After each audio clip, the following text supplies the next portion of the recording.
अस्सलाम वालेकुम। मैं हूं सैयद हसन सैयद और आप देख रहे हैं इस्लामिक वर्ल्ड यूट्यूब चैनल। नाज़रीन, इसराइल और फ़लस्तीन के दरमियान जो जंग हो रही है ये कोई आज की नहीं, बल्कि आप भी न्यूज़ चैनल्स देखते होंगे तो आपको मालूम होगा कि कैसे फ़लस्तीन के मासूम लोगों पर, बच्चों पर, औरतों पर, बुज़ुर्गों पर जुल्म हुए हैं, कैसे इनको शहीद किया गया। दिल रो जाता है जब भी इनकी वीडियो सामने आती हैं। मगर दुनिया को ये लगता है कि इसराइल पर जुल्म हो रहा है। दरअसल इसराइली फ़ौज जो जुल्म करती है, आलमी मीडिया उसको सही कवर नहीं करता, जबकि इस जुल्म के जवाब में वहाँ के मुज़ाहमती ग्रुप जो कार्रवाइयाँ करते हैं उनको बढ़ा चढ़ा कर बयान किया जाता है। हम अपने इस चैनल के ज़रिए आपको मशरिक़ वस्ता और अरब इसराइल फ़लस्तीन की तारीख़ और इस जंग की तारीख़ी पस मंज़र को उजागर करेंगे और मौजूदा हालात की न्यूज़ अपडेट भी देंगे। तो आइए शुरू करते हैं। मेरा अंदाजा यह है कि अब जो मजहबी यहूदी है उनके सब्र का पैमाना और अब एक मिडवे आदमी इस वक्त वहां पर आ गया है, टोपी वाला। अगरचे वो प्रैक्टिसिंग यहूदी उस तरह का नहीं है, दाढ़ी वाला नहीं है, जुल्फों वाला नहीं है वही कोट पैंट वाला, लेकिन यह कि ऊपर रखता है वो टोपी। एरियल शरॉन और इंतहाई सफाक, जिसने के फिलिस्तीनियों के 2 कैंप ऐसे उड़ाए थे जैसे कि क्यों क्या हो लश्कर और उनको पांव तले रोक दिया जाए, इस तरीके से खत्म किया। बहुत बड़ा कातिल, मर्डर, वो वजीर आजम है। और अब जो है उनके सब्र का पैमाना लबरेज हो गया है। अब इनका फैसला यह है कि इन्हें 3 बड़े बड़े कदम उठाने।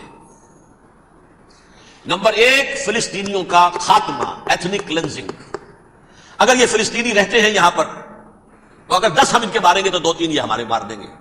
तो इसराइली की जान तो बहुत कीमती है, ये तो खैर 1000 भी मर जाए तो कोई बात नहीं, ये तो कीड़े मकोड़े हैं, जेंटाइल्स हैं, गोयम्स हैं, यहूदी वो मर जाए।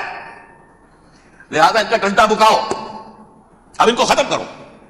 वो इश्तहार शायद आपके नजरों से गुजरा होगा जिसमें मैंने ये अल्फाज लिखे हैं कि बोस्निया की एथनिक क्लेंजिंग जो है मांग पड़ जाएगी। और जो कुछ एथनिक क्लेंजिंग हुई थी 500 बरस कबल हस्पानिया में, उसका नक्शा आप देखेंगे दुनिया। उस वक्त क्या हुआ था? अरबों को, मुसलमानों को या जला दो, कत्ल कर दो, या जहाजों में उनको डंप कर हुए और ले जाकर शिमाली अफ्रीका के साहिल के ऊपर उतार दो, डंप कर दो। एक बच्चा भी नहीं रहने दिया था हस्पानिया में। 1492 में सुकूत गरनाता हुआ है और उसके बाद 10 साल के अंदर अंदर एक बच्चा मुसलमानों का खत्म कर दिया। यह है फैसला उनका। अब बहुत बड़ा कदम वो उठाने पर मजबूर है। कब तक आपको रहेंगे? हमारे लोग मारते हैं, 16 नौजवान हमारे मार दिए। लेकिन आज घर था, उसमें एक चला गया फिलिस्तीनी, बम अपने जिस्म से बांध कर वहां उड़ा दिया, खुद भी उड़ गया, 16 उनके नौजवान उड़ गए। लिहाजा यह चीज उनके लिए नाकाबिले बर्दाश्त है। उनके सब्र का पैमाना अब लबरेज हो रहा है। नंबर 2, उन्हें बहरहाल अब यह करना है कि मस्जिद अक्सा को गिराएं, कुब्बतुस सखरा को गिराएं और टेंपल बनाएं।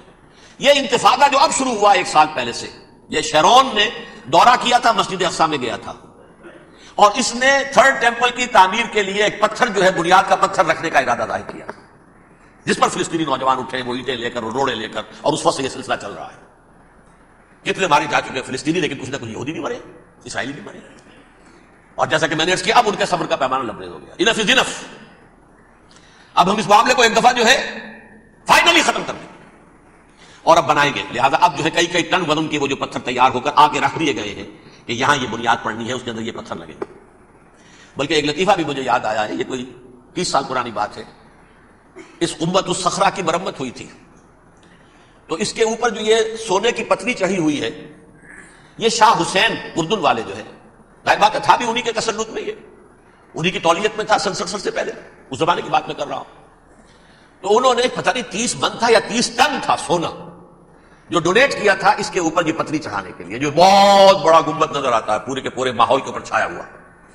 उस वक्त यहूदी अखबारों ने लिखा था, बहुत अच्छा है, ये सोना हमारे काम आएगा जब हम अपना हैकल तामीर करेंगे। कहां जाएगा सोना? सोना यही रहेगा ना, जब हम गिराएंगे हमें वो सोना मिल जाएगा। अब वो इस पर आ गए, मजीद देर नहीं कर सकते। तो आप नोट कीजिए, number 1, ethnic cleansing of Palestinians in Israel. Number 2, demolition of the Aska box and the Qubbatus Sakhra. Number 3, अमरीका को अल्टीमेटम, तुम अब अपने दरमियान में मत रहो, और उसके लिए धमकी, अगर तुमने हमारे मामले में रुकावट डाली तुम्हारी ईंट से ईंट बजा देंगे। नेतन्याहू ने यह कहा था, मैं वाशिंगटन में आग लगा दूंगा। یہ انہوں نے امریکہ میں عظیم ترین دہشت گردی کر کے امریکہ کی ایڈمنسٹریشن کو، انتظامیہ کو یہ دھمکی دے دی ہے کہ باز آ جاؤ. چنانچہ میں یہ بات کہہ کے پرسوں جمعے میں اپنی مسجد سے، مسجد دارالسلام سے نکلا، شام کو، اسی شام کو میں نے ایریل شیرون کی تقریر سن لی T V per. It is not acceptable. Don't appease the Arabs at our expense. We are not going to become Czechoslovakia. We have to depend on ourselves only and rely on ourselves only. کیا مطلب ہے اس کا؟ کس کو سنا رہا ہے؟ امریکہ بہادر، ہم تمہارے محتاج نہیں ہیں، ہم تمہارے ٹکڑے اڑا دیں گے، تیسرے کر دیں گے تمہارے، تم بیچ میں آؤ تو صحیح. اب اور دیکھ لو، ایک نشانی ہم تمہیں دکھا دیتے ہیں. اللہ سبحانہ تعالیٰ سے دعا ہے کہ فلسطینی مسلمانوں کی مدد فرما اور امت مسلمہ پر اپنا کرم فرما. کمنٹس باکس میں اپنی رائے کا اظہار ضرور کیجیے گا. ہمارے چینل پر نئے ہیں تو چینل کو لائک اور سبسکرائب ضرور کیجیے. شکریہ.